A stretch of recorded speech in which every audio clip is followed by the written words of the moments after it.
بسم اللہ الرحمن الرحیم الحمد للہ رب العالمین والصلاة والسلام علی سید المرسلین وعلی آلہ وصحبہ ومن تبعہم بإحسان الی یوم الدین اما بعد اعوذ باللہ من الشیطان الرجیم بسم اللہ الرحمن الرحیم وَلَهُنَّ مِثْلُ الَّذِي عَلَيْهِنَّ بِالْمَعْرُوفِ وَلِلرِّجَالِ عَلَيْهِنَّ دَرَجَةٌ واللہ عزیز حکیم صدق اللہ مولانا العظیم۔ قابل عزت و تکریم حضرات علماء کرام، میرے دینی بھائیوں، دوستوں، بزرگوں اور معزز خواتین اسلام، سب سے پہلے تو میں مفتی طاہر صاحب زیدہ مجدہم کو مبارکبادی پیش کروں گا کہ انہوں نے ایک بڑے اہم موضوع کے اوپر ہمارا آج کا یہ محاضرہ رکھا۔ سچی بات یہ ہے کہ امت میں اس قسم کے پروگرامز کی بہت ضرورت ہے، اور دوسرے نمبر پر مفتی صاحب کی خدمت میں درخواست کروں گا کہ وہ اس مجلس کو آخری مجلس نہ بنائیں۔ نکاح اور متعلقات نکاح کا شعبہ اتنا وسیع ہے، حضرات اہل علم جانتے ہیں ان کا درس دیتے دیتے مہینوں لگ جاتے ہیں، اور بالخصوص ان مسائل کو ہمارے چلتے پھرتے معاشرت کے ساتھ منطبق کر کے پیش کرنا یہ اور زیادہ اہمیت کا حامل ہے۔ ضرورت اس بات کی ہے کہ نوجوانوں، چاہے مرد ہوں یا عورت، ان کے درمیان میں اس طرح کے محاضرات موقع موقع سے قائم کیے جائیں۔ میں تو سمجھتا ہوں اگر مستقل ہر حق کے لیے مرد اور عورت کا آپس میں ایک دوسرے پر جو حق ہے، ہر حق کے لیے اگر الگ الگ مجلس قائم کی جائے تو اس کا اپنا ایک مستقل فائدہ ہوگا۔ بہرحال مجھے دو موضوع سپرد کیے گئے ہیں، جن میں سے پہلا موضوع ہے گھریلو مسائل کی پریشانیاں اور ان کا حل، اور دوسرا موضوع ہے طلاق کیا، کیوں اور کیسے۔ میں مختصراً پہلے ان دونوں موضوعات کا ایک ٹائٹل آپ حضرات کے سامنے ذکر کر دینا چاہتا ہوں۔ گھریلو مسائل میں آنے والی پریشانیوں کی بنیاد ویسٹرن کلچر کو فالو کرنا ہے، مغربیت کی تہذیب کے پیچھے چلنا ہے، اور اس کا حل ہے اسلامیات کو فالو کرنا، اسلامی احکام کو اپنی زندگی کا اوڑھنا بچھونا بنا دینا۔ یہ میری تقریر کا مختصر سا پہلے ٹاپک کا جواب ہے۔ نمبر دو، طلاق کیا، کیوں اور کیسے۔ اس کا مختصر جواب اگر میں آپ کو کہوں تو یہ کہہ سکتا ہوں کہ طلاق شریعت کا ایک حصہ ہے، اس لیے جب بھی کسی مرد کو طلاق کی نوبت آئے تو اسے اپنی شریعت کا ایسے ہی سہارا لینا چاہیے جیسے بوقت نکاح وہ شریعت کا سہارا لیتا ہے۔ اس مختصر سے جواب میں انشاءاللہ سب مسائل ہمارے حل ہیں۔ اب اسی کو میں تھوڑا سا پھیلاؤں گا، جس میں انشاءاللہ جزوی طور پر گھریلو مسائل کی کچھ پریشانیاں بھی آئیں گی، اور ساتھ ہی ساتھ ان کا شرعی حل بھی انشاءاللہ آپ کے کان سے گزرے گا۔ ایک بات بنیادی طور پر آپ کو یہ سمجھ لینی چاہیے کہ اس وقت میڈیا کہیے یا لوگوں کی زبان کہیے، سب پر ایک موضوع بہت زیادہ چرچے میں ہے، اور وہ ہے میرج لائف کامیاب کیسے ہو، ازدواجی زندگی خوشگوار کیسے بنے۔ آپ کو شاید اندازہ ہو، جن لوگوں کی میڈیا کے اوپر نظر ہے وہ اس کو خوب جانتے ہیں کہ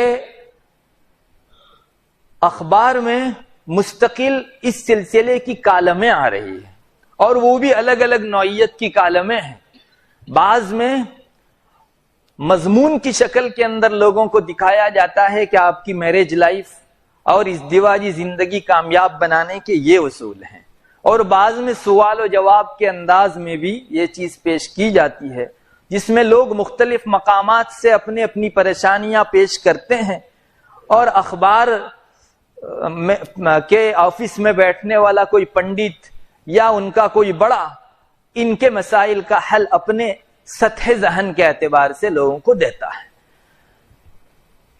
جن حضرات کو سٹولوں اور بک کے بیچنے کی جگہوں کے اوپر جانے کا اتفاق ہوتا ہے وہ بھی اس کو خوب جانتے ہوں گے کہ عالمی پیمانے کے اوپر اس موضوع پر مختلف بکس بہت زیادہ آ رہی ہے، صرف اسلامی تعلیمات کو پیش کرنے کے لیے پیش کیے گئے رسائل نہیں، بلکہ انگریزی میں اور گجراتی میں اور حضرات بھی اس سلسلے میں بہت لکھ رہے ہیں۔ میں پچھلے دنوں جب حج پر گیا تو ایک سٹول کے اوپر میں نے دیکھا جہاں بہت ساری کتابیں بک رہی تھی، کئی ایک کتابیں اس موضوع کے اوپر تھی، آپ اس دیواجی زندگی کو خوشگوار کیسے بنائیں، میاں بیوی کے درمیان میں باہم خوشیاں کیسے آئیں، الگ الگ عنوان سے عربی کے اندر میں نے کتابیں دیکھی۔ زمانہ کہاں چل رہا ہے اس کا اگر آپ کو اندازہ لگانا ہو اور زمانے میں اس وقت کس چیز کی زیادہ ڈیمانڈ ہے اس کا اندازہ لگانا ہو تو آپ اخبار سے، میڈیا میں چلنے والے موضوعات سے اور بک سٹولوں کے اوپر بکنے والی کتابوں سے اس کا اندازہ خوب کر سکتے ہیں۔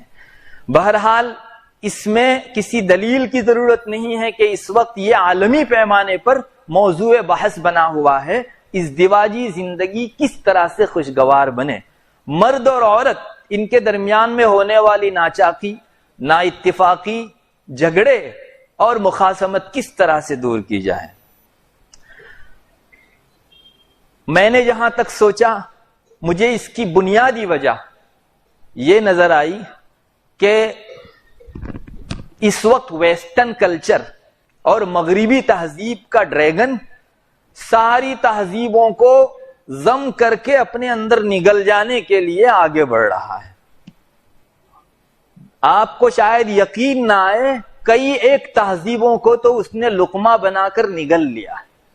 میں بہت دور آپ کو نہیں لے جاتا، ہمارے برادران وطن جو ہیں ہنود، ان کی تہذیب کو آپ دیکھ لیجئے، شادی بیاہ کے موقع سے لے کر رہن سہن اور پہننے اور سب چیزوں کے اندر ان میں مغربیت آ چکی ہے۔ ایک شخص اگر ریلوے اسٹیشن کے اوپر بیٹھا ہوا ہو اور وہاں سے ان کا کوئی کپل گزر رہا ہو تو اسے یہ فیصلہ کرنا مشکل ہو جاتا ہے کہ یہ کوئی گورا شخص ہے یا ہنود سے تعلق رکھنے والا کوئی کپل ہے۔ واقعی بہت ساری تہذیبوں کو مغربی تہذیب نے، جس کو ویسٹرن کلچر کا ڈریگن کہا جانا چاہیے، اپنے اندر اس نے نگل لیا، اور ایسا نگل لیا کہ ان کا نام و نشان تک نہیں رہا، ان کے لباس سے لے کر ان کے رہن سہن کے انداز تک بدل کے رکھ دیے۔ دنیا میں ایک تہذیب ایسی ہے جو رہتی دنیا تک، قیامت تک آنے والی ہر چیلنج کا کامیاب مقابلہ کر سکتی ہے، اور وہ ہے مذہب اسلام۔ اس میں کسی دلیل کی ضرورت نہیں ہے، اور میں اور آپ تو عقیدے کی حیثیت سے اسے تسلیم کرتے ہیں، دنیا اپنی آنکھوں دیکھے مشاہدے کی حیثیت سے اس چیز کو تسلیم کر رہی ہے۔ آج مغربی تہذیب کا بھی سر اسلامیات کے سامنے آ کر جھک جاتا ہے، وہ چاہے ایک اندھیری کوٹھڑی ہی میں سے ہی اپنی ہزیمت اور اپنی ہار کا اقرار خود کر رہے ہیں۔ انہیں اس بات کا اعتراف ہے کہ اسلامی تہذیب کے اوپر ہم غلبہ نہیں پا سکتے، مگر میرے بھائیوں، ان کی شیطانی کوششیں اپنی طرف بہت تیز تر جاری ہیں، بہت تیز تر جاری ہیں، اور اتنی تیزی کے ساتھ آ رہی ہے کہ ہمیں افسوس کے ساتھ کہنا پڑتا ہے کہ ایک مسلمان بھی مغربی تہذیب اور اسلامی تہذیب میں بسا اوقات فرق نہیں کر پاتا، اور اسی فرق نہ کرنے کی وجہ سے ایسا خلط اور افراتفری پیش آ رہی ہے کہ خاندانوں کے خاندان اجڑ رہے ہیں۔ میاں بیوی کے درمیان میں جس قدر امیدوں کے ساتھ خوشیاں پانے کے لیے عقد نکاح ہوتا ہے، اس کا الٹا اتنی ہی زیادہ جھگڑے اور پریشانیوں کی فضا مسلمان گھرانوں کے اندر قائم ہو رہی ہے۔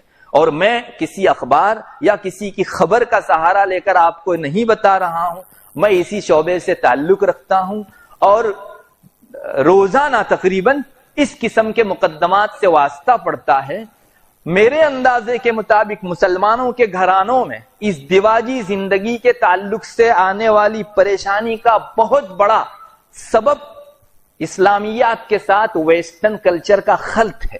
ایک دوسرے کے ساتھ ملا گلا کر اس طرح سے گڑ مڑ کر دینا ہے کہ انسان دونوں کے بیچ فرق نہ کر سکے.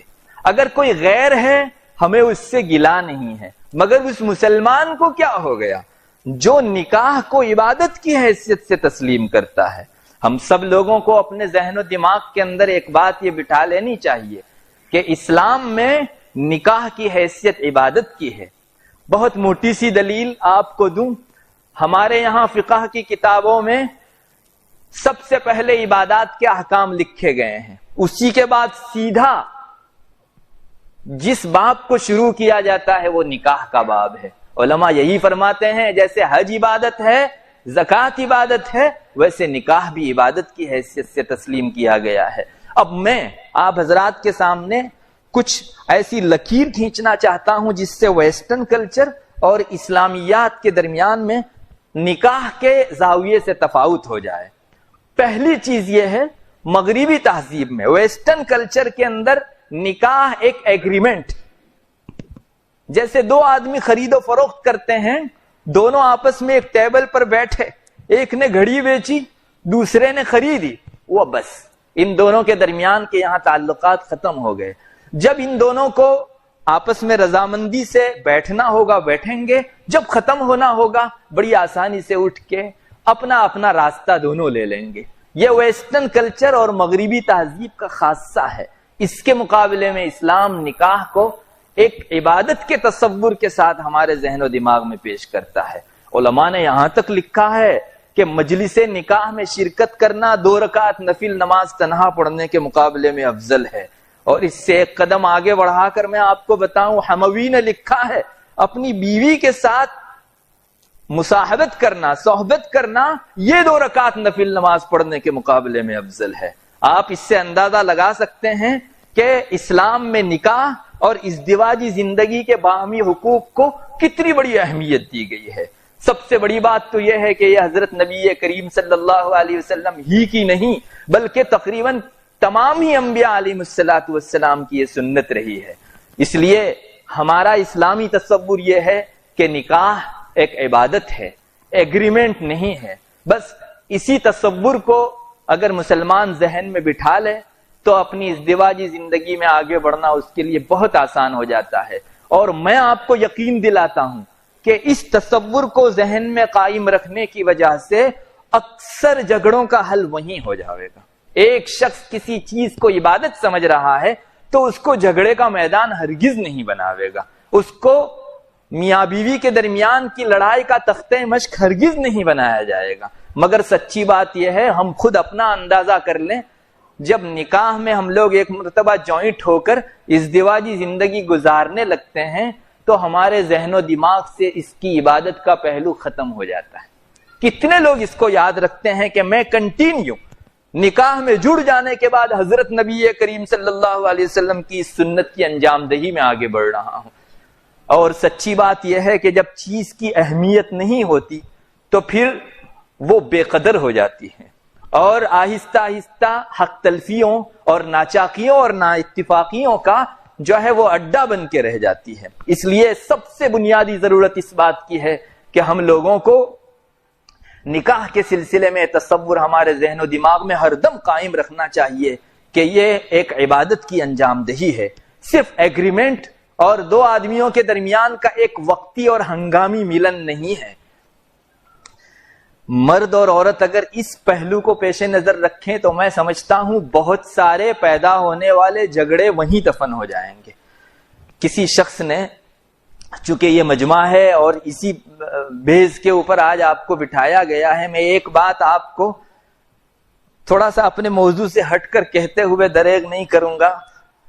ایک شخص نے پہلی رات میں اپنی بیوی کو یہ کہا کہ ہم جس رشتے سے جڑنے جا رہے ہیں وہ رشتہ صرف دنیا کی حد تک نہیں ہے بلکہ یہ رشتہ جنت میں بھی چلنے والا ہے. چونکہ روایتوں میں یہ بات ہم کو ملتی ہے کہ جنت میں انسان کو، مسلمان کو جو حوریں ملنے والی ہے، ان حوروں کے اوپر دنیا میں اس کی جو بیوی تھی اسے سردار بنایا جائے گا۔ اس حدیث شریف سے خوب اندازہ ہوتا ہے کہ یہ رشتہ وہاں بھی چلنے والا ہے۔ میں آپ کو پوچھتا ہوں، کیا یہ تصور اگر ہمارے ذہن میں قائم ہو تو بہت سارے جھگڑوں کا خود بخود کیا حل نہیں ہو سکتا؟ ضرورت اس بات کی ہے کہ ہم لوگ ان چیزوں کا تصور اپنے ذہن و دماغ میں قائم کریں، اور صرف ایگریمنٹ کی حیثیت سے دنیا جو لے رہی ہے اور اس کے نتائج بھی وہ دیکھ رہی ہے۔ گوروں کا کلچر آپ لوگوں نے شاید اپنی آنکھوں سے نہ دیکھا ہو، جن لوگوں کو وہاں جانے کا اتفاق ہوا ہے وہ جانتے ہیں۔ مجھے وہاں کے ایک ڈاکٹر نے بتایا کہ یہاں گوروں کا کلچر یہ ہے، ان کی تہذیب یہ ہے، ان کا رہن سہن یہ ہے کہ میاں بیوی جب آپس میں جڑتے ہیں تو جب تک ان کے درمیان میں جی نہیں بھرتا وہ جڑے رہتے ہیں، پھر جب جی بھر جاتا ہے تو وہ یہ کہہ کر علیحدہ ہوتے ہیں کہ مجھے تو پسند ہے مگر تجھ سے مجھے محبت نہیں ہے۔ I like you but I don't love you۔ میرے دل میں تیری محبت نہیں رہی ہے، ٹھیک ہے ہمارے درمیان کا اتنا تعلق ہے، اور یوں کہہ کر دونوں جدا ہو جاتے ہیں، اسے کوئی دوسرا مل جاتا ہے اور وہ کسی اور کو تلاش کر لیتی ہے۔ میں آپ کو سچ بتاتا ہوں، اس نتیجے کی بنیاد یہی ہے کہ اس کو ایگریمنٹ سے زیادہ کچھ نہیں سمجھا جاتا۔ اگر اس کو ایک اسلامی اور دینی تصور دیا جاتا تو اس قدر آسانی سے ان دونوں کے درمیان کی علیحدگی نہیں ہو سکتی۔ اور طلاق کو ہمارے درمیان میں بھی آج کل جو بہت ہلکا سمجھ لیا گیا ہے، میں شکایت کے ساتھ آپ کو کہوں گا کہ اس تہذیب کا اثر ہے، چونکہ ہم لوگوں کی نگاہوں سے بہت سارا زہر ہمارے دلوں میں اتارا گیا ہے، ہمارے کانوں سے بہت سارا زہر اتارا گیا ہے۔ مختلف سیریلیں پچھلے دنوں خود ہندوستان کے اندر اس نوع کی آئی ہے جس میں آپ کو سکھی سنسار کیسے گزارا جانا چاہیے اور گھر والوں کے ساتھ کس طرح رہنا چاہیے، جوائنٹ فیملی میں آپ کا رہنا کیسے ہو، سیپریٹ آپ رہیں تو کس طرح سے رہیں۔ یہ بری تہذیب سیریلوں اور فلموں کے واسطے سے ہمارے ذہن و دماغ میں بھری گئی۔ ساس بھی کبھی بہو تھی اور نہ جانے کیا کیا سیریلیں آپ نے دھڑا دھڑ دیکھی ہوگی جو مسلسل آئی۔ ہم لوگ یہ سمجھتے ہیں کہ یہ صرف ایک آرٹ کی حیثیت سے پیش کیا جا رہا ہے، نہیں، آپ کا برین واش ہو رہا ہے، آپ کی ذہن سازی کی جا رہی ہے۔ ایک مسلمان اگر بار بار اس قسم کی تہذیب کو اپنی نگاہ سے اور اپنے کانوں سے اپنے دل میں اتارے گا تو کیا اس کے ذہن میں اس کی خوبی اور اسلامی تہذیب کی علیاذ باللہ حقارت نہیں آئے گی؟ یہ ایک مستقل پری پلان ہے، اسکیم ہے، اور مسلمانوں کو اسلامیات سے اور شعبوں کے اندر جس طرح سے ہٹانے کی کوشش کی جا رہی ہے، معاشرتی اس حکم کے اندر بھی مسلمان کو اپنی ڈگر سے ہٹانے کی کوشش ہے۔ میں مسلمانوں سے اس موقع کے اوپر دردمندانہ اپیل کروں گا، خدارا اس قسم کی سیریلوں سے توبہ کیجیے، ہرگز نہ دیکھیے۔ یہ کورونا سے زیادہ باریک وائرس ہے، کورونا سے زیادہ باریک وائرس ہے۔ آپ اس کے لیے ماسک اور کیا کیا پہنتے ہیں، اس کے لیے اپنی آنکھوں کو بند کر دیجیے، اپنی آنکھ پر پردے ڈال دیجیے۔ میں آپ کو نہیں بتا سکتا کہ اس راستے سے لوگوں کے دل و دماغ میں کیا اتارا جا رہا ہے اور کیا اتر چکا ہے۔ ہمارے یہاں بے تحاشا جو طلاقیں ہوتی ہیں اس کی بنیادی وجہ یہ سیریلیں اور یہ فلمیں ہیں۔ فلموں میں بھی آپ ضرور دیکھیں گے کہ کچھ نہ کچھ سین اس قسم کا تو ہوتا ہے جس میں میاں بیوی کے آپسی رشتوں کو اور ازدواجی زندگی کے کچھ حصے کو دکھایا جاتا ہے۔ ہم لوگ اس کو آرٹ سے زیادہ حیثیت نہیں دیتے، یہ ایک مستقل سازش ہے جو بن کہے ہمارے ذہن و دماغ سے ہمارے دلوں میں اور وہاں سے ہمارے اعمال میں اتر رہی ہے۔ طلاق کو مسلمان بہت ہلکا سمجھ رہا ہے، جیسے ان کے یہاں ایگریمنٹ ختم کرنا ہو، دو آدمی آپسی رضامندی سے ایگریمنٹ ختم کر دیں، بس یہی تصور مسلمان کے ذہن میں قائم کیا جا رہا ہے۔ میرے بھائیوں، اسلام نے طلاق کو نہایت ہی گھنی اور شنی اور بری چیز بتایا ہے۔ اللہ تعالیٰ نے مردوں کے ہاتھ میں طلاق کی جو لگام دی ہے، میں تو سمجھتا ہوں مردوں کے حق میں مستقل ایک آزمائش ہے۔ اور 3 طلاق اس کی حیثیت میں نے بہت غور کیا، مجھے تو یہی لگتا ہے کہ مرد کو ایک آزمائش میں اس ذریعے سے ڈالا گیا ہے۔ اللہ دیکھ رہا ہے لیبلوکم ایکم احسن عملا۔ احسن طلاق بھی ایک مستقل چیز ہے اور بدی طلاق بھی اپنی جگہ ایک چیز ہے۔ اللہ نے طلاق کی لگام ہاتھ میں دے کر حد بندیاں کی کہ اس سے آگے پیچھے ہوں گے ہماری شریعت کی خلاف ورزی ہوگی، اس سے ایک حرف بھی آگے پیچھے آدمی ہوا تو وہ بجائے اپنی ضرورت طلاق پوری کرنے کے اللہ کا گنہگار بن سکتا ہے۔ ایک بات میں آپ کو کہوں، ہماری فقہ کی کتابوں میں یہ آدمی گنہگار ہوگا اس قسم کی تعبیرات بہت کم ملتی۔ وہ آپ کے عمل کے فاسد ہونے، صحیح ہونے وغیرہ سے بحث کرتے ہیں، حلال حرام سے بحث کرتے ہیں، لیکن کم جگہوں کے اوپر ہمارے فقہا یہ جملہ خرچ کرتے ہیں وَكَانَ عَاصِيًا وَكَانَ آثِمًا۔ لیکن طلاق کا باب جہاں آتا ہے وہاں ابھی طلاق کا باب شروع نہیں ہوا۔ قدوری کھول کے دیکھ لیجئے، ہمارا فقہ حنفی کا معتبر ترین متن ہے، اس میں 4 سطر نہیں گزری اور فرمایا کہ اس طرح طلاق دینے والا گنہگار ہے۔ ہمارے فقہا بہت تول تول کر اور اپنے متون میں تو نہایت پھونک پھونک کر الفاظ استعمال کرتے ہیں۔ کیوں یہ لفظ بڑھانے کی ضرورت پڑی؟ ارے جیسے سیریلیں آپ کی ذہن سازی کرتی ہیں، ہمارے فقہا کے یہ جملے بھی آپ کے ذہن کے اندر ایک خاص قسم کی چیز بٹھاتے ہیں۔ ایک مسلمان اگر طلاق کو عام حالات کے اندر بلا ضرورت اور بلا شرعی موقع کے گناہ تصور کرے گا تو کیا یہ بے تحاشا ہونے والی طلاقیں خود بخود رک نہیں جاوے گی؟ میرے بھائیوں، سچی بات یہ ہے کہ ہم لوگوں نے ایک ہی طرف کا کان کھولا اور دوسرا کان ایسا بند کر لیا ہے کہ کوئی کھولنا چاہے تو بھی نہیں کھل سکتا۔ ڈانٹ لگا دی ہے ہم نے اپنے کانوں کے اندر، خدارا وہ بند کیجئے، مغربی تہذیب کی صدا جہاں سے آ رہی ہے اسلامی صدا کو اپنے کانوں سے بھریے، اور اس کے لیے اپنی آنکھیں کھولیے، ان سیریلوں اور فلموں کے لیے مت کھولیے۔ اپنے اوپر رحم کیجئے، اپنی چھوٹی چھوٹی اولاد پر رحم کیجئے، اپنی نسلوں پر رحم کیجئے، اپنے بوڑھے ماں باپ پر رحم کیجئے۔ یہ مغربی تہذیب، سیریلیں اور فلموں کے واسطے سے پھیلائی جانے والی تہذیب کبھی آپ کی ہمدرد نہیں ہو سکتی۔ وہ تہذیب آپ کی غمخوار و ہمدرد ہے جو آپ کے رب نے آپ کے لیے بنائی ہوئی ہے۔ اس لیے طلاق کے سلسلے میں ہمارے یہاں جو بے تحاشا، اور آپ تھوڑا سا سروے کر لیں، گوروں کے یہاں خوب علیحدگی ہوتی ہے، اور وہاں ساتھ میں رہنے والی مسلم قوموں میں بھی۔ میرے ایک دوست نے مجھ کو انگلینڈ میں بتایا، یہاں ہماری بستی کے ہر ایک گھر کو چھوڑ کے ایک گھر کے اندر طلاق ہے۔ آدمی جس کلچر کے ساتھ رہتا ہے، جس تہذیب کے ساتھ خلط ملط کرتا ہے، کسی تشکیل کی ضرورت نہیں پڑتی، اس کا عکس ضرور جو ہے دلوں کے اوپر پڑتا ہے۔ تو ہم چاہ رہے ہیں کہ ہم اثر پروف بنیں، برے اثر کو اپنے آپ سے دور کرنے والے بنیں۔ اسلام نے طلاق کو کوئی اچھی نگاہ سے نہیں دیکھا ہے، ضرورت کے موقع کی ایک چیز ہے، بے ضرورت اگر اسے کوئی استعمال کرتا ہے اللہ تبارک و تعالیٰ کی اتنی بڑی ناراضگی اترتی ہے۔ میں 2-4 حدیثیں اس حوالے سے آپ کے گوش گزار کرنا چاہتا ہوں۔ میں امید رکھتا ہوں اگر یہ حدیثیں ہمارے پیش نظر رہے گی تو مغربی تہذیب کا، فلموں کا اور سیریلوں کا یہ زہر انشاءاللہ یکلخت صاف ہو جاوے گا۔ نبی کریم صلی اللہ علیہ وسلم کی احادیث میں بتایا گیا، بار بار طلاق دینے والا شخص یا طلاق مانگنے والی عورت، دونوں اللہ تعالیٰ کی لعنت کے شکار ہو جاتے ہیں۔ ہم لوگ جو بے تحاشا طلاق استعمال کرتے ہیں، ہمارے بعض بزرگان نے بڑا اچھا جملہ فرمایا ہے، آج مسلمان طلاق کو گالی کی حیثیت سے استعمال کرنے لگا ہے۔ بیوی کو جیسے اور گالیاں دیتا ہے، اس طرح سے طلاق کو بھی گالی کی حیثیت سے استعمال کرتا ہے۔ آپ جس نیت سے کہو، بہرحال ایک مرتبہ آپ نے طلاق کہی ہے، چاہے آپ گالی کی حیثیت سے کہو، قضا کے پلیٹ فارم پر آپ جاؤ گے، آپ کی طلاق جو ہے فوراً ہو جاوے گی۔ مسلمان، اور وہ طلاق کا لفظ جس کو آپ کے ہاتھ میں دیتے ہوئے شریعت نے بہت تاکید کی تھی کہ نہایت سخت ضرورت کے علاوہ اسے استعمال نہ کرنا، کتنا بے تحاشا انسان استعمال کرتا ہے۔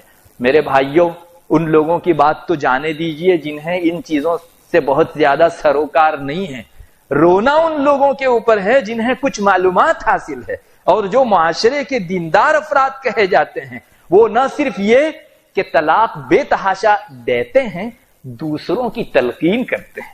ایسے بھی منظر دیکھے گئے کہ شوہر چاہ رہا تھا کہ اپنی بیوی کے ساتھ معاشرتی زندگی آگے بڑھائے، سنسار جیون میں آگے بڑھے، اس کے گارجینوں نے تلقین کر کر کے تو تارے دے دینی ہمیں بیٹھے لاچیے، میرے بھائیوں، آپ سے اگر کوئی نیکی نہیں ہوتی، کوئی جوڑ نہیں ہوتا، تو خدا را یہ گناہ ہرگز نہ کیجئے کہ کسی کے ہنستے کھیلتے سنسار کو آپ لوگ توڑیں۔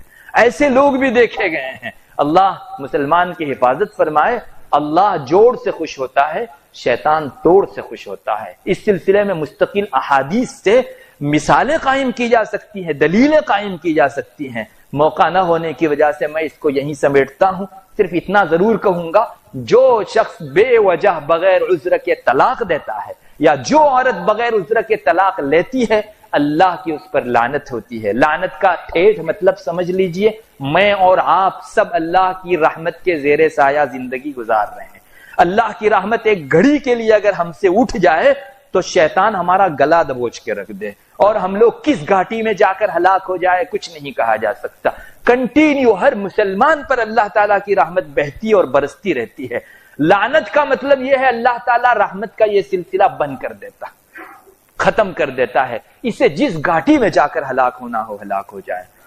جس طلاق کے اوپر اتنی بڑی اللہ تعالیٰ کی رحمت سے محرومی ہوتی ہو، مسلمان ہرگز اس پر پیش قدمی بلا سوچے سمجھے نہیں کر سکتا۔ بعض حدیثوں میں آپ نے بھی یہ حدیث تو سنی ہوگی، اللہ تبارک و تعالیٰ کا عرش ہل جاتا ہے۔ آج اگر کوئی ایسا واقعہ پیش آ جائے جس سے پوری دھرتی ہلنے لگے تو آپ سمجھ سکتے ہیں کہ کتنا بڑا حادثہ ہوگا، کتنا بڑا واقعہ ہوگا۔ اللہ کے عرش کو ہلانا، اس کا مطلب ہوتا ہے اللہ تبارک و تعالیٰ کی ناراضگی کو دستک دینا۔ اللہ حفاظت فرمائے مسلمان کی۔ بہت سی اور حدیثوں کے اندر بھی اس سلسلے کا مضمون آیا ہے۔ بہرحال طلاق کو شریعت نے گناہ کی حیثیت سے دیا ہے، اس لیے طلاق عام حالات میں بلا عذر کے گناہ ہے۔ مجھے موضوع میں کہا گیا تھا طلاق کیا؟ بے وجہ طلاق دینا گناہ ہے۔ علماء نے اپنی کتابوں میں لکھا ہے طلاق رجی سے کام چلتا ہے، آپ نے ایک طلاق بائن دی تب بھی آپ گنہگار، اور 3 طلاق اگر آپ نے دی بہت بڑی آزمائش میں آپ نے اپنے آپ کو ڈال دیا۔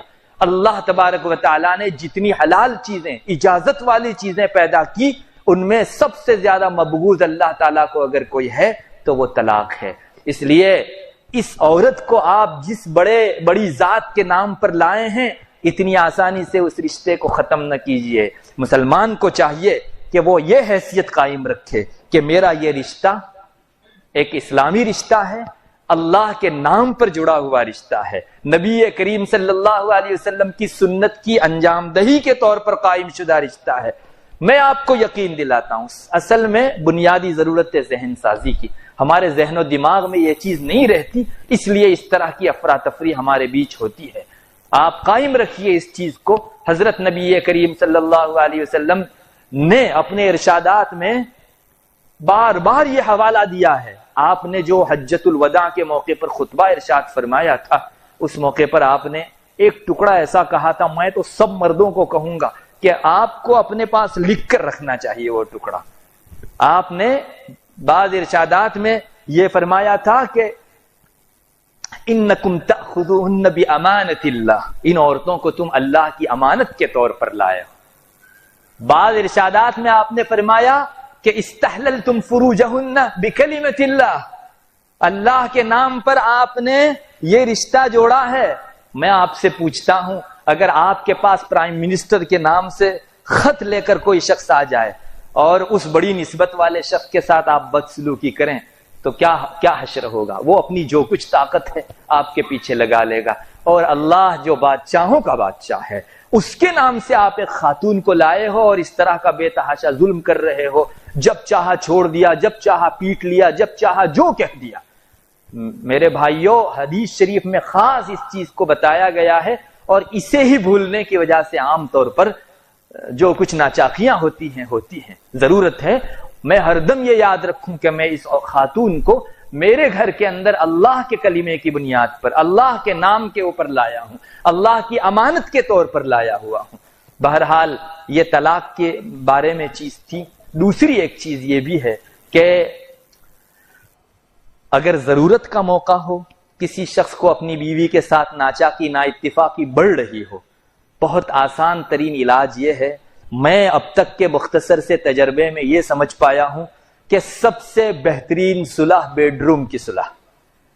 میاں بیوی میں بیڈ روم میں اگر صلح ہو جاتی ہے، اس سے بڑھ کر کوئی صلح نہیں، نہ کسی تیسرے کو پتا، نہ کسی اور کے ساتھ جو ہے معاملے کی صفائی۔ سب سے بہترین اگر کوئی صلح ہے، حل ہے، وہ بیڈ روم کا حل ہے۔ اور اگر وہاں نہ نپٹ سکے تو اپنے خاندان کے ہمدرد اور علم رکھنے والے ایسے افراد کا انتخاب کیا جائے جو جوڑ کو مقدم رکھتے ہوں توڑ کے مقابلے میں۔ یہاں بھی انشاءاللہ مسئلہ اس کا حل ہو جاوے گا۔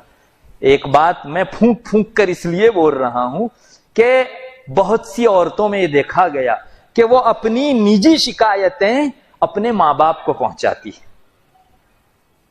ماں باپ یہ محسوس کرتے ہیں کہ میری بیٹی کا پیمانے صبر لبریز ہو گیا، اس کا پیالہ پورا اچھلنے لگا، چھلو چھل ہونے لگا، تب جا کے اس نے مجھے شکایت کی ہوگی۔ وہ اسے اپنے گھر بٹھا دیتے ہیں، اور پھر جب واپس جڑنے کی بات آتی ہے تو میاں بیوی خوب تیار ہوتے ہیں جڑنے کے لیے، لیکن اس عورت نے اپنے ماں باپ کو یا اپنے گارجینوں کو بتا کر جو کھائی کھو دی تھی وہ کھائی پاٹنی مشکل ہو جاتی ہے۔ اب یہ عورت چاہنے کے باوجود نہیں پاٹ سکتی۔ تو میں ایسے اس موقع کے اوپر یہی کہوں گا کہ بہت شدید ضرورت ہو تو اپنے گارجینوں تک لے جائیے، ورنہ خود حل کیجئے، ورنہ یہ کھائی آپ جو کھود رہے ہیں خود آپ کو پاٹنی پڑے گی۔ میں ایسا نہیں کہتا کہ آپ نہ پہنچائیے، ہاں شدید ضرورت کا موقع ہو تو آپ کے پاس اجازت ہے، لیکن آپ ہمدرد اور علم رکھنے والے، یا جس کے پاس علم نہیں ہے وہ کم سے کم کسی صاحب علم سے وابستہ ہو، ایسے خاندان کے فرد سے آپ اپنی شکایت، اپنی فریاد لے جائیے، انشاءاللہ یہ جوڑ ہی کے اوپر منتہی ہوگا۔ اور کچھ نہ شکل بنے تو خدارا دوسرے اس پلیٹ فارم کے دروازے مت کھٹکھٹائیے جہاں کھڑے کیے جانے کو ہمارے معاشرے میں ایک توہین سمجھی جاتی ہے۔ میں نے خود وکیلوں کا سروے پڑھا ہے کہ اس دروازے پر، کورٹ کے دروازے پر جانے والے مقدمات میں 1 یا 2% ایسے ہیں جس میں صلح کے چانسز رہتے ہیں، ورنہ چانسز ختم ہو جاتے ہیں۔ میں نے خود وکیلوں کا یہ اخبار کے اندر سروے پڑھا ہے، اس لیے کہ ہمارے یہاں جو پارٹی دوسرے کے خلاف اس جگہ مقدمہ کرتی ہے، سامنے والی پارٹی یہی سمجھتی ہے کہ اس نے ہم کو وہاں جا کے کھڑا کر دیا، یہ ایک توہین کا مقام سمجھا جاتا ہے۔ اس لیے اس غلطی سے خدارا باز آئیے۔ ہاں اسلامی شرائع ہے، اسلامیات کے ایسے پنچ ہیں جن کے پاس جا کر آپ شریعت کی روشنی میں اپنا حل کر سکتے ہیں، اور آپ کے اللہ سے زیادہ آپ کے حق میں بہترین اصول بنانے والا کون ہوگا؟ دنیا والوں کے اصول مبنی ہیں اٹکل کے اوپر، اندازے کے اوپر۔ جو ایک گھڑی کا نہیں جان سکتا وہ ہمارے لیے دائمی اصول کیسے بنا سکتا ہے؟ اور ہمارا رب الا یعلم من خلق وهو اللطیف الخبیر، جس نے پیدا کیا وہ نہیں جانے گا کیا؟ ہماری فطریات کی باریکیوں سے وہ واقف ہے۔ اس نے جو اصول قائم کیے ہیں اس کے ہم پلہ رہتی دنیا تک پوری دنیا ماتھا مار کر تھک جائے، ایک ذرہ برابر اصول تیار نہیں کر سکتی۔ ہمیں چاہیے کہ ہم اپنے شرعیات کا سہارا لیں، اور حتی الامکان جہاں تک ہو سکے صلح کے اوپر اس کو ختم کرنے کی کوشش کیجیے۔ بہت سے لوگ یہ موڈ بنا کر آتے ہیں کہ نہیں، ایک مرتبہ آپ سڑا وہاں سے کاٹو۔ اس جملے نے جتنا بگاڑ پیدا کیا ہے شاید سڑی ہوئی چیزوں نے اتنا بگاڑ پیدا نہیں کیا، یہ خود سڑا ہوا جملہ ہے۔ کیا آپ نے اپنے ذہن سے یہ قائم کر لیا کہ یہ سڑ گیا ہے تو واقعی سڑ گیا؟ ہم ڈاکٹر کے پاس جاتے ہیں اور وہ کہتا ہے کہ یہ پھوڑا مرہم لگانے سے حل ہو جاوے گا، اور اگر کوئی پیشنٹ ڈاکٹر پر مصر ہو جائے کہ نہیں آپ ہاتھ کاٹو، میں کہتا ہوں نا کہ سڑ گیا، تو اس آدمی کو یہاں ہاتھ کے علاج سے پہلے مینٹل اسپتال میں جو ہے ایڈمٹ کیا جانا چاہیے۔ ڈاکٹر کو اصرار کے ساتھ مشورہ دینے والا، اور وہ بھی ہاتھ کاٹنے کے لیے سوائے پاگل کے اور کوئی نہیں ہو سکتا۔ میرے بھائیوں، سولوشن کے چانسز لیجئے۔ ہمارے بدن کے اندر انگلی سڑ کے ختم بھی ہو گئی ہو، ایک چانس ہوگا تو بھی ہم اس کو استعمال کریں گے، اور یہ اتنا مقدس رشتہ یکلخت چٹکی میں ہم لوگ ختم کر دیتے ہیں۔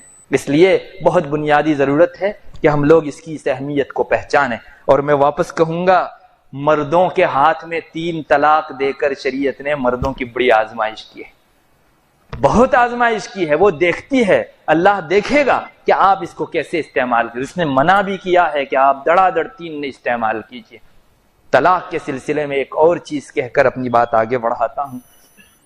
آدمی جوش میں آ کر طلاق دے دیتا ہے اور دوسروں کے چڑھاوے میں بڑھاوے میں آ کر طلاق دے دیتا ہے, اور طلاق دینے کے بعد جب پارا لیول پر آتا ہے اس وقت اس کو حقائق کا جو ہے مشاہدہ ہونے لگتا ہے. وہ اپنی آنکھوں سے حقائق دیکھنے لگتا ہے کہ اچھا 50 سال کا سنسار, 30 سال کا سنسار, 20 سال کا سنسار میں نے ایک چٹکی کے اندر ختم کر دیا.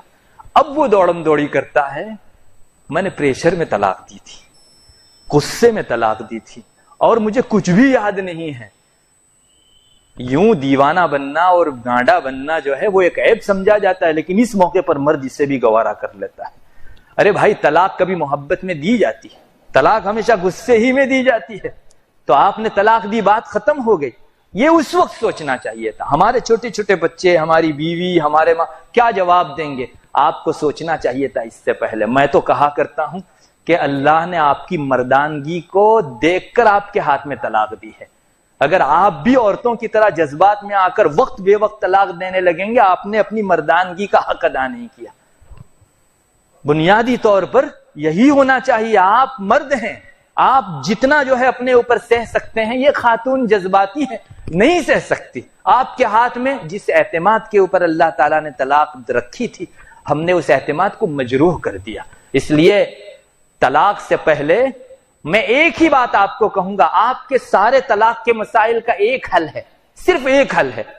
آپ نکاح پڑھنے کے لیے جس طرح تیاری کرتے ہیں, کسی مول صاحب ہی سے نکاح کرائیں گے نا, چاہے آدمی جیسا شرابی کبابی ہو اور کبھی مسجد میں نہ آیا ہو, وہ شریعت کا ضرور سہارا لیتا ہے.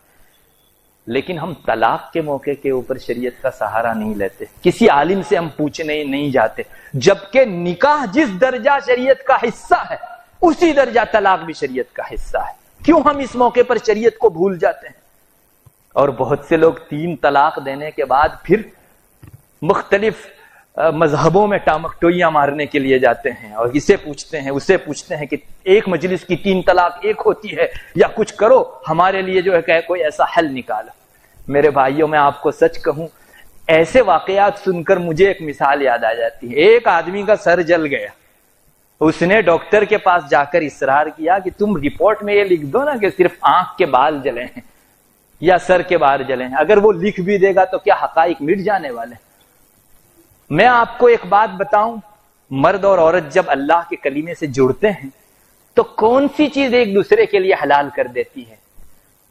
میں نے اگر آگ پر ہاتھ رکھا مجھے گرم لگے گا, برف پر ہاتھ رکھا مجھے ٹھنڈا لگے گا. میں نے نکاح کے کلمات اگر کسی سے کہے ہیں, اللہ کے یہاں میرے اور اس کے درمیان میں ایک فضا قائم ہو گئی ہے, میاں بیوی ہونے کی ایک فضا قائم ہو گئی ہے, اور طلاق دیتے ہی وہ فضا ختم ہو گئی. اب میں لاکھ یہاں بیٹھ کر کہوں کہ نہیں وہ ہے, وہ ایسا ہی ہے جیسے سر جل جانے کے بعد آپ صرف بال جلانے کا رپورٹ لکھوانے کے لیے جاؤ. اللہ کے یہاں اس پر چوکڑا لگ چکا ہے. آپ کو کوئی فتوا دے تو بھی وہ بیوی آپ کے لیے اس کنڈیشن میں نکاح سے بھی حلال نہیں ہو سکتی. 3 طلاق آپ نے دے دی, اس کنڈیشن میں آپ نکاح اجنبیہ سے بھی دور ہو گئی. ایک اجنبیہ سے تو آپ اگر نکاح کر لیں گے شادی میں جڑ جائیں گے, لیکن اس سے تو نکاح بھی کریں گے تو اس کنڈیشن میں نہیں جڑ سکتے. کیوں آپ خامخواہ ادھر ادھر جو ہے سر مارنے جاتے ہیں؟ اور میں آپ کو کہوں گا, جن سنساروں میں 3 طلاق کے بعد بلا وجہ ساتھ میں رہنے کا اتفاق ہوا ہے, آپ ان کی نجی زندگی جا کر دیکھ لیجئے. میں تو اپنی آنکھوں سے مشاہدہ کر کے آپ کو بتا رہا ہوں کہ اللہ انہیں کبھی خوش رہنے نہیں دیتا.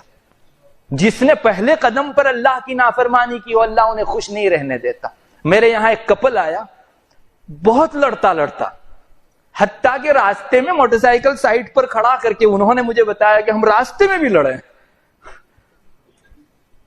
دونوں کے درمیان میں خوب بات ہوئی.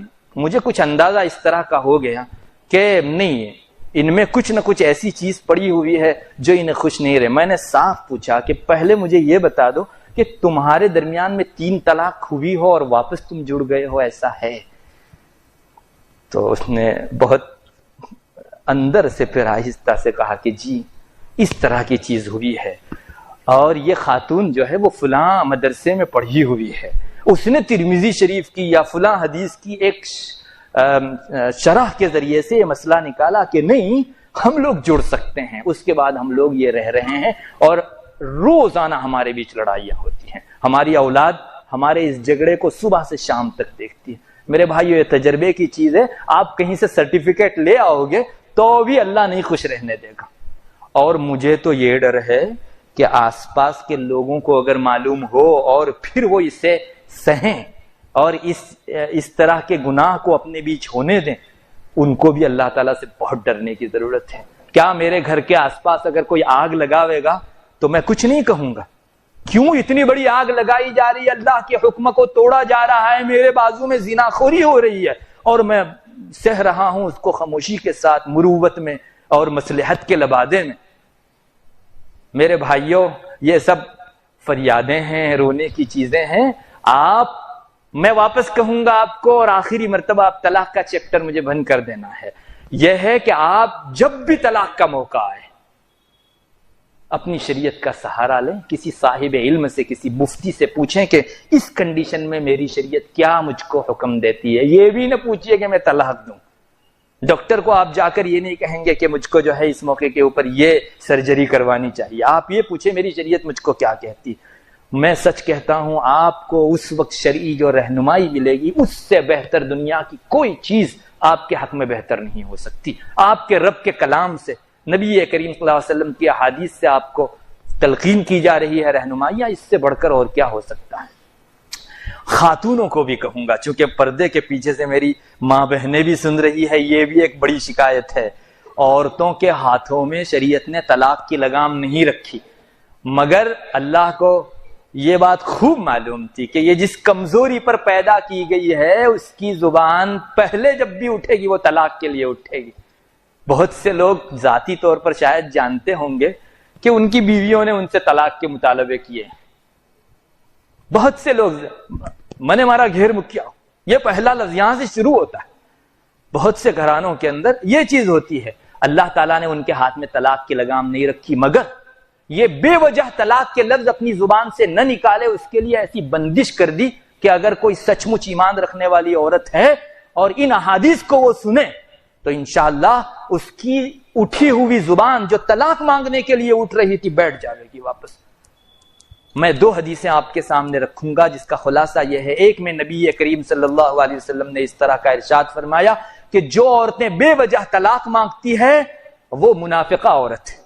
اللہ اکبر. آج اگر کوئی ڈاکٹر کسی کو کہہ دے کہ تمہارے اندر وائرس کا مرض ہے، تمہارے اندر کینسر کا وائرس ہے، تو آپ کیا کریں گے؟ یا آج کے زمانے میں کورونا آپ میں داخل ہو چکا ہے، سنا بہت سے لوگ تو دہشت سے مرے ہیں اس بیماری کے اندر. کسی کو اگر کینسر کا وائرس بتا دے تو کیا حال ہوگا؟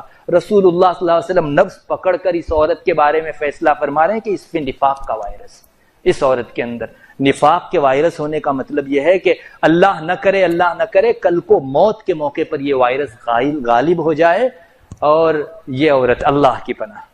میرے بھائیوں، خاتونوں کو بالخصوص کہوں گا کہ ہرگز اپنے شوہر کے سامنے طلاق کے مطالبے نہ کیجیے. آپ بھی شریعت سے پوچھئے کہ اس موقع کے اوپر مجھے شریعت کیا حکم دیتی ہے. بعض روایتوں میں آتا ہے کہ جو خواتین بے وجہ طلاق اپنے شوہروں سے مانگتی ہیں وہ جنت کی خوشبو بھی نہیں سونگے گی، اگرچہ جنت کی خوشبو 500 سال کے فاصلے سے سونگی جا سکتی ہے. اس لیے یہ کوئی کھلواڑ نہیں ہے، یہ کوئی کھلونا نہیں ہے. ہماری زندگیاں اللہ کے احکام کے ماتحت ہم کو چلنا چاہیے. دوسری ایک چیز گھریلو مسائل کے سلسلے میں، وہ میں مختصراً عرض کروں گا.